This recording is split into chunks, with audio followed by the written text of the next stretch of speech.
I recently decided to put down the S20 Ultra, give up the old iPhone 11 Pro, and switch over to the Note 10 Plus once again. First, Android gave me the typical welcome back by delivering an overwhelming number of software updates. However, once the dust all settled, I was greeted with a seemingly new experience. I kid you not, it was almost like a different device thanks to One UI 2.1. In fact, the experience has gotten so good with so many new features, it got me thinking, if I was looking to upgrade, should I pick up the Note 10 Plus over the Note 20? Well, let's talk about it. To be clear, the experience of the Note 10 Plus prior to One UI 2.1 wasn't bad. In fact, it was great, and 2.1 just built on an already solid foundation. The Note 20, of course, will come equipped with the latest version of One UI. Now, whether it's One UI 2.5 or later remains to be seen. This means that it's going to be able to do everything the Note 10 Plus can do, and quite possibly a little more. But let's not get too far ahead of ourselves. Going back to the Note 10 Plus, One UI 2.1 didn't just bring a flood of new features, which we'll talk about soon. It also brought noticeable performance improvements. The responsiveness and snappiness were kicked up a notch, making the Note 10 Plus feel slightly quicker compared to day one even. Settings received a visual upgrade by improving the layout inside of display, software updates, and Wi-Fi settings. Samsung made things a bit more tidy, easier to access, and improved usability by making things physically easier to navigate in a functional sense. Apps can now be forced to stay open in order to prevent the need for pages to refresh or reload, which really helps take advantage of the 12 gigabytes of RAM. On the opposite side of this, you can now put applications into deep sleep, forcing them not to refresh and continuously stay active in the background. This brings more performance improvements and prolonged battery life if used properly.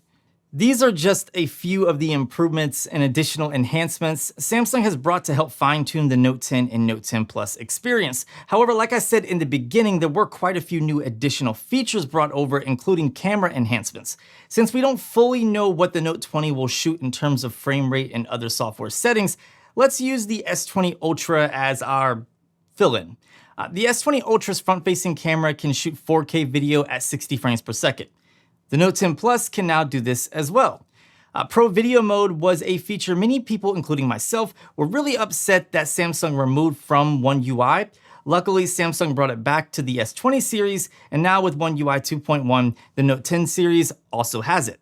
Speaking of camera modes, Single Take is also on the Note 10 Plus. Even though I rarely use it, it's nice to see that they've added it. Samsung also added nighttime hyperlapse, which if I'm not mistaken, we saw first on the S20 series.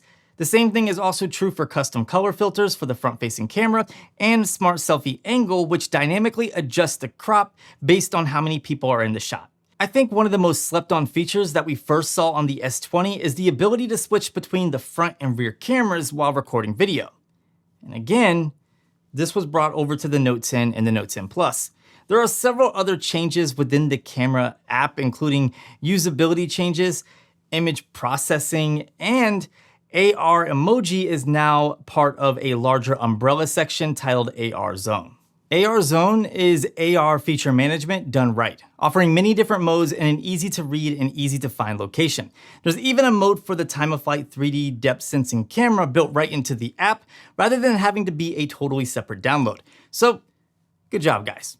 Outside of the camera app, there have been a plethora of new things added that were S20 specific prior to One UI 2.1. Quick Share and Music Share are now available on the Note 10 series.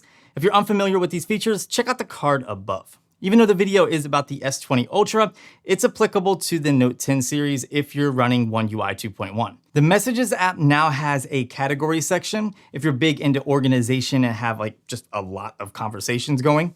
The Gallery app has been updated and now has the ability to zoom and crop, which I use all the time on the S20 Ultra due to the 108 megapixel sensor. There's also a better photo editor with many new settings to adjust, including the ability to resize your image. My Files now has FTP and SMB protocol support for people utilizing their own private network storage. They even added additional support and functionality to GoodLock. For instance, Multistar now has support for multi-focus. If you didn't know, Multistar allows you to run apps side by side that typically would not be allowed to do so. Multi-focus ensures that if you're using the app on the bottom, then the app on the top won't time out or stop running.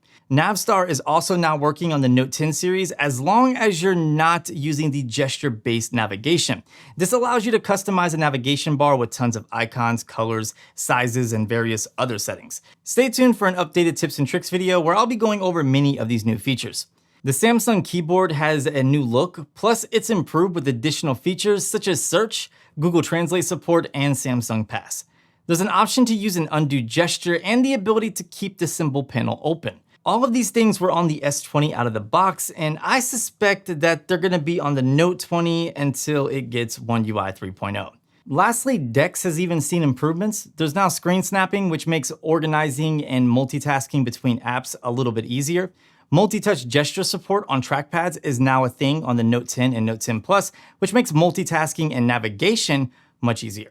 Plus, DeX routines can be set up for when launching into DeX mode, so that way you can automate apps to open as soon as DeX mode is initiated, and you can begin your workflow based on your location even.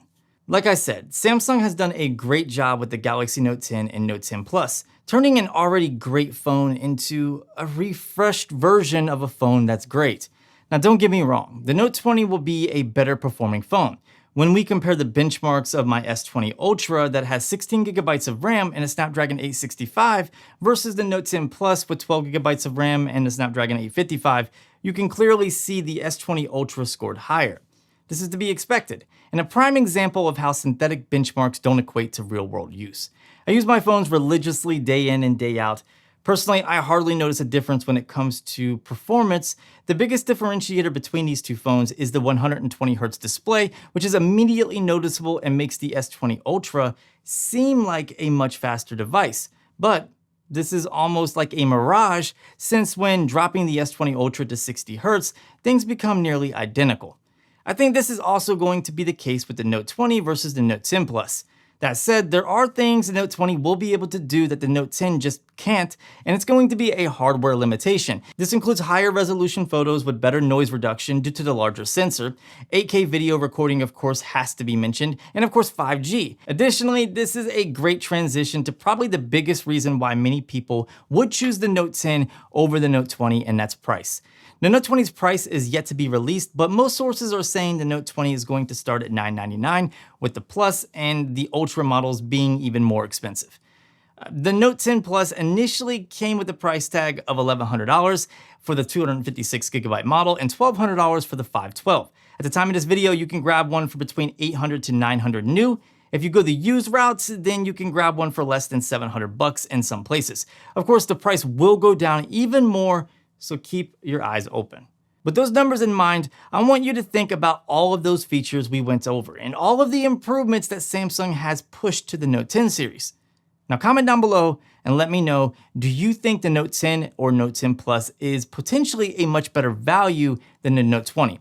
Even if we don't know the exact pricing at this point, I think it's safe to say we have a good idea in what to expect from the Note 20 in terms of price. If you enjoyed this video, let me know by giving it a thumbs up, subscribe for more videos just like this, click the bell to be alerted when those videos go live, and most importantly, just have a great day.